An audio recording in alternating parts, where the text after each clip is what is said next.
This was probably the worst moment in the history of English football, giving up a first-minute goal to San Marino of all teams. And this friendly loss to the United States was probably the second worst moment in the history of English football. I'll be blunt, I watched all of these games again, and even I find them hard to watch. I even find them cringeworthy. Well, as you know, both of these moments happened only a few months apart, and there was also a loss to Norway and a loss to the Netherlands around this time as well. Now, since I'm clearly an American, I know that I run the risk of drawing the ire of England fans worldwide by even mentioning their failure to qualify for the 1994 World Cup. But it's been over 30 years now, and I think it's probably safe to at least take a little look back. Plus, there are probably a few of you out there younger than me who might not know anything about this, so let's get into it. This is the man who usually gets the blame for that failure, Graham Taylor, England manager. I'm sure that you've seen the famous turnip drawings in The Sun by now. Now, the classic handling of this dark period in English football history is the documentary An Impossible Job. This is a short film that I consider the best sports documentary I've ever seen, and I don't say that lightly. However, the thing is, that documentary, as much as I love it, doesn't go much further than just showing you what happened. The bigger question is why these things wound up happening. And also, if you're a football manager fanatic like I am, you might have to ask yourself what in the world you could have done differently. In other words, could you outmanage Graham Taylor? Now, I've broken this up into a couple of sections so that we can look at precisely what happened. Before we look at why things happened and what we could do differently, let's look quickly at the background. So the frustration with Graham Taylor started back in 1990 during England's Euro 1992 qualification. England's qualification group contained Ireland, Poland, and Turkey, not exactly heavyweights. Now, you probably know by now about England's disastrous loss to Poland in the 1974 World Cup qualification. That was likely the match that killed England's greatest period of dominance. But Taylor and his boys showed that Poland was weak with a 2-0 victory to start off the 1992 qualification. But then came a 1-1 draw with Ireland in Dublin. England followed that up with another 1-1 draw with Ireland, this time in Wembley. Though England did beat an awful Turkey squad twice, both victories were by frustrating 1-0 margins. Now, this set up a big game in Poland that England simply couldn't lose, and of course, England kind of had a history of blowing it in Poland. Now, this time around, England did manage to sneak through thanks to a late equalizer by Gary Lineker. Though England did win the group, it was by the slimmest possible margin, a single point over Ireland, which had a goal differential advantage. After scoring twice against Poland in its first match, England failed to score more than one goal in any of its subsequent matches. Well, England didn't exactly turn things around in the Euros either. Well, England started off the Euro 1992 with a 0-0 draw against Denmark. They followed that up with another scoreless draw against France, and then came a frustrating match against host Sweden. England squandered an early 1-0 lead, giving up 2 second-half goals and exiting the tournament early. That's the match that got the first turnip reference in The Sun. And now we jump ahead a few months to that fateful 1994 World Cup qualification. England's qualification group included both Poland and Turkey again for some reason. The Netherlands were probably their biggest competition, and then there was Norway, but we'll get to Norway in a minute. Now, things actually did start off well for England when David Platt scored this goal against Norway, and then England started to pile on the pressure. England did give up a late equalizer, but it was mostly a fluke. And they started off the qualification campaign with another frustrating 1-1 draw. But you know, that wasn't necessarily all that bad when you take it in context. You see, Norway had defeated the Netherlands at home a few weeks earlier in a real surprise. So maybe England's draw with them at Wembley wasn't the sign of impending disaster after all. In fact, England then showed that there was still hope by dominating Turkey. This was a dominating 4-0 win, and all looked well again. David Platt then scored 4 goals against San Marino in a massive England victory. San Marino was awful, sure, but this 6-0 victory should have been a morale boost if nothing else. All of this put England in second place in its group with a margin that seemed pretty comfortable. And most importantly, Taylor's many critics were quiet for the time being. England followed this match up with an easy 2-0 win against Turkey. This further solidified their second place spot. Notice that they had a game in hand over the Netherlands, who were in third. Okay, so there were 4 matches played with, 6 matches to go. Two of the matches were at home. One of them was basically a guaranteed win on the road against San Marino.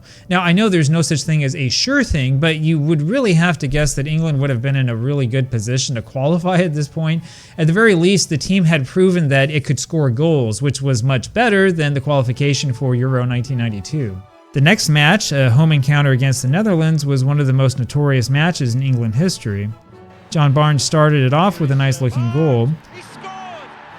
And then came this amazing goal by Platt, and England looked good.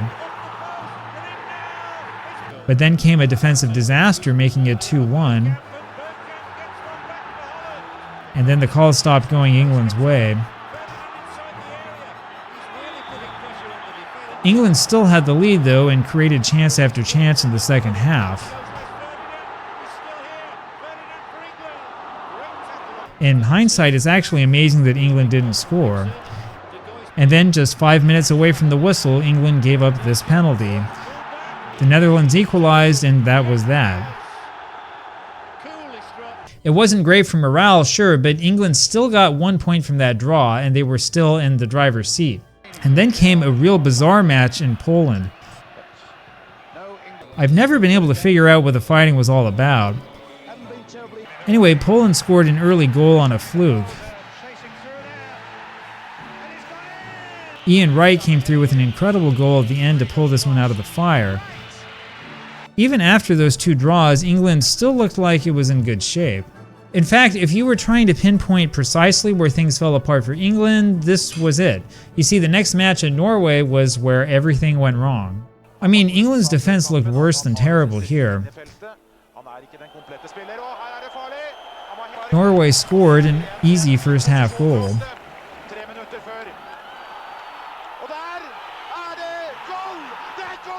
And Norway then followed that up with a quick goal at the start of the second half.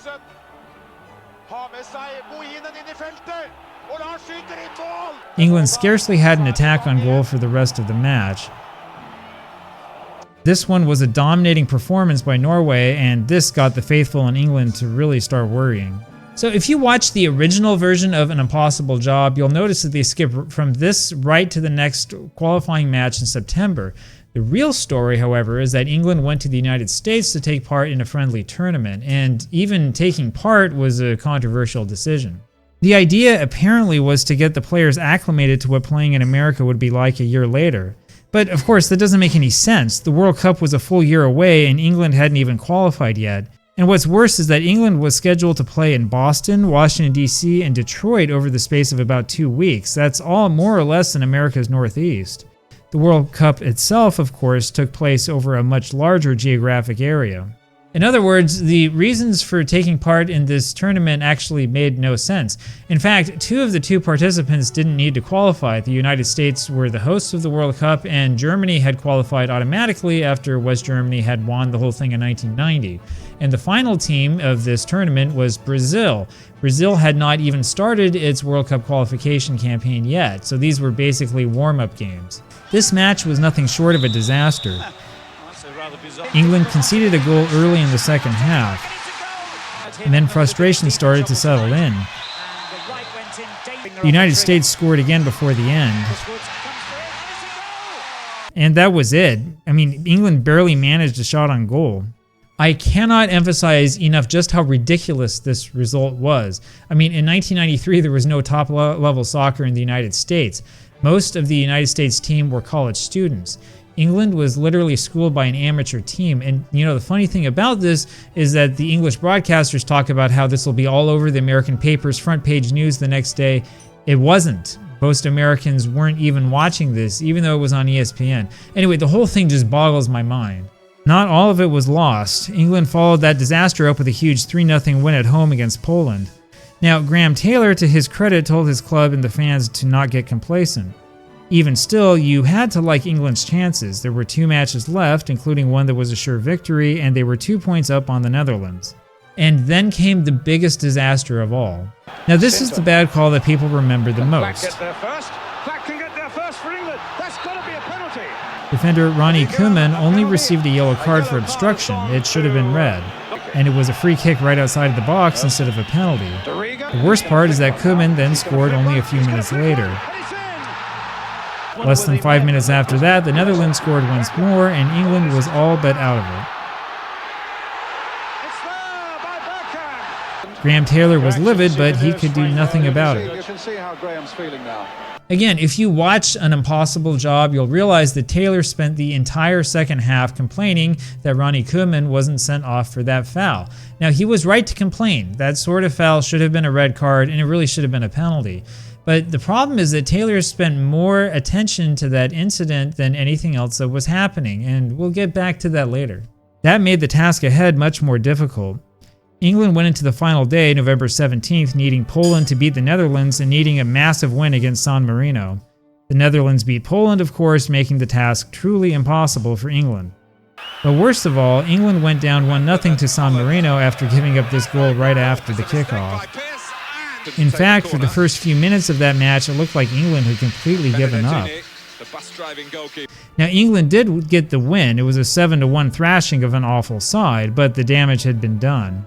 So in other words, after being in the driver's seat, England found itself suddenly way down and way out, and it looked like nothing would ever go right again. Now, it's one thing to just talk about what happened, but it's another thing to take a close look at what was going on. We're going to start this by looking at the personnel issues that Graham Taylor faced, which is something that the press at the time really didn't pay much attention to. All right, let's take a look at the squad building issues that England had. So first off, I want to note that a lot of this comes from this excellent Reddit post from a few years ago, and it's a shame that the original poster deleted their account. England actually played well under Bobby Robson in the 1990 World Cup in Italy. They went to the semifinals before losing to West Germany on penalties. Now, two of England's key players from that harsh loss retired from international football. This was goalkeeper Peter Shilton and sweeper Terence Butcher. Meanwhile, midfielder Paul Gascoigne had an awful leg injury in 1991 and was never quite the same player again. Stuart Pearce on the left wound up breaking his leg and missed a lot of time in 1992 and 1993. And on the right, Paul Parker was injured for quite a bit of time in 1992. Now, I bring this up because the press absolutely lambasted Taylor for constantly using different players. Now, it is a problem, and I do think that Taylor never really had a team that he felt comfortable with in this process. I mean, you do want to have the players gel, and they can't gel if you rotate too frequently, but you can't play players with broken legs. So if you're wondering why somebody like Nigel Clough got so much playing time in the England squad, keep those injuries in mind. This is also the reason why defender Desmond Walker started against Norway, and remember, his two mistakes led directly to Norway's 2 goals.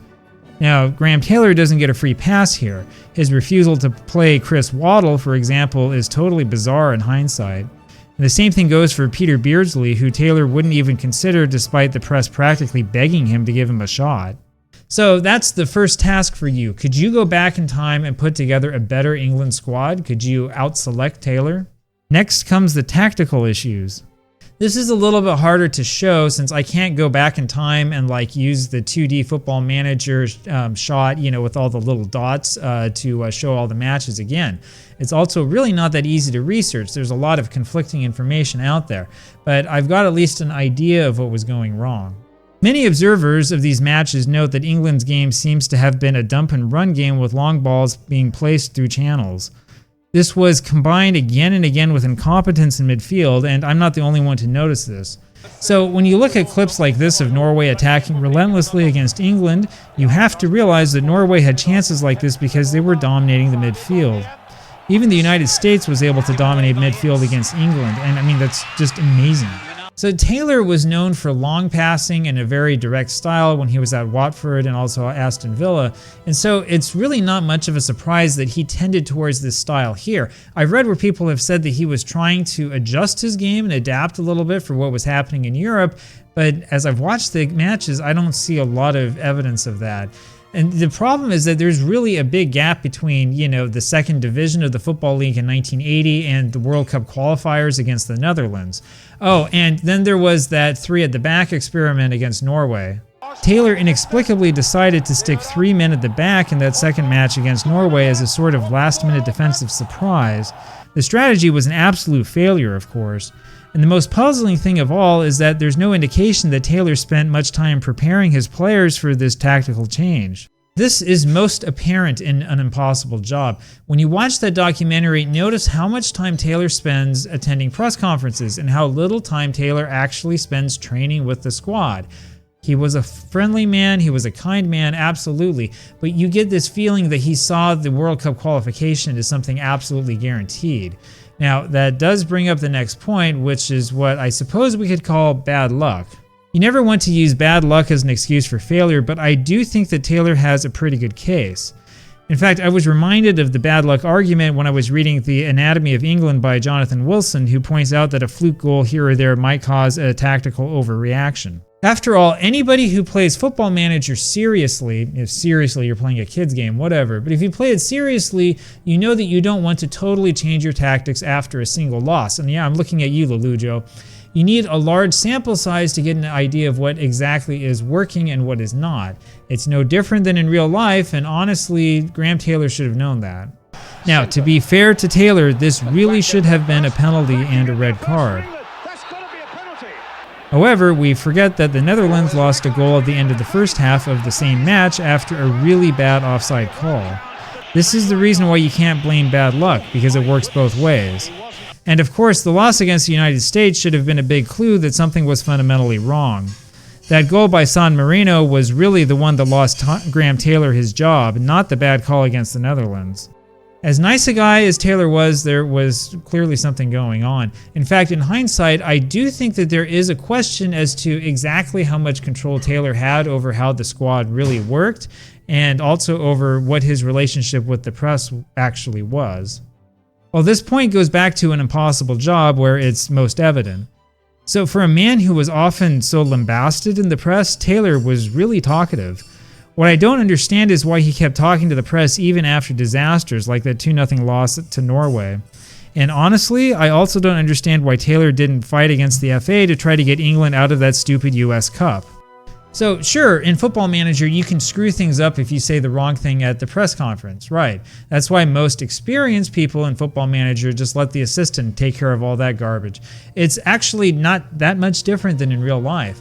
If the players are struggling, if morale is down, if you're in danger of, not qualifying for the World Cup in the United States, the last thing that the players want to see is the manager spend all of his time hobnobbing with journalists and talking to the press and not paying attention to squad selection and training.